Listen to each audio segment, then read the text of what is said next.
L'idée pour Dinan Agglomération d'organiser cet événement-là, c'était déjà de pouvoir placer Dinan au centre d'une dynamique internationale auprès du Campus mondial de la mer, donc qui est coordonné par Brest. Et donc l'idée pour nous, c'est d'avoir un événement un peu innovant et fédérateur des différentes initiatives qui existent actuellement sur le territoire, des projets que l'on connaissait, des associations avec lesquelles on travaille.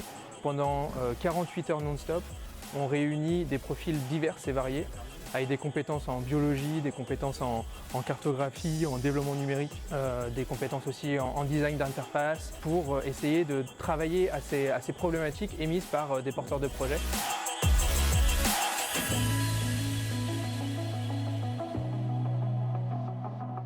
Ce que je trouve intéressant dans cet événement, c'est vraiment d'avoir l'opportunité d'échanger avec des personnes qui ont ces compétences-là, des compétences qu'on n'a pas forcément nous en tant qu'écologistes ou dans le milieu associatif, de nous aider à développer justement ce qu'on souhaite dans nos projets et d'avoir voilà, des sources d'idées qui viennent d'autres personnes pour aider à créer notre projet.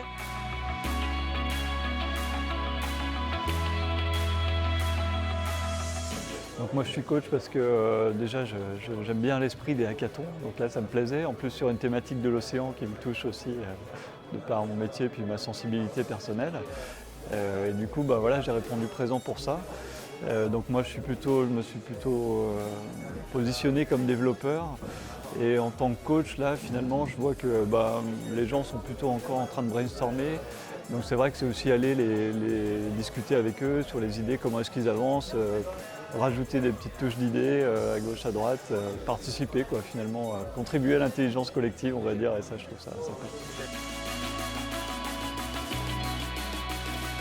cool. Le défi que nous traitons actuellement, il a été intitulé Vigimère. Et donc l'idée c'est de développer une application qui va permettre d'améliorer la transmission d'informations entre les différents acteurs qui peuvent être impactés par la pollution du littoral.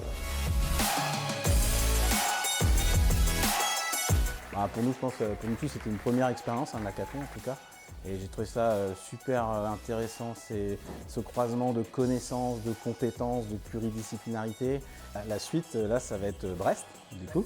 Donc on va encore défendre le bout de gras et on va ramener un plus gros prix, on espère. Non, puis très vite, on sent aussi une volonté de Dinan Agglomération de continuer à collaborer sur ce projet. Il y a la fondation EDF qu'on rencontrera, il y a les coachs qu'on a eu tout le week-end qui nous ont proposé leur soutien aussi pour développer notre communication autour de Marrez-vous, l'application pour laquelle on a gagné. Mais voilà, il y a encore du travail, mais on est hyper optimiste et je pense que l'Océan Hackathon, c'était pas du tout une finalité, c'était vraiment le début d'une belle aventure. Océan Hackathon!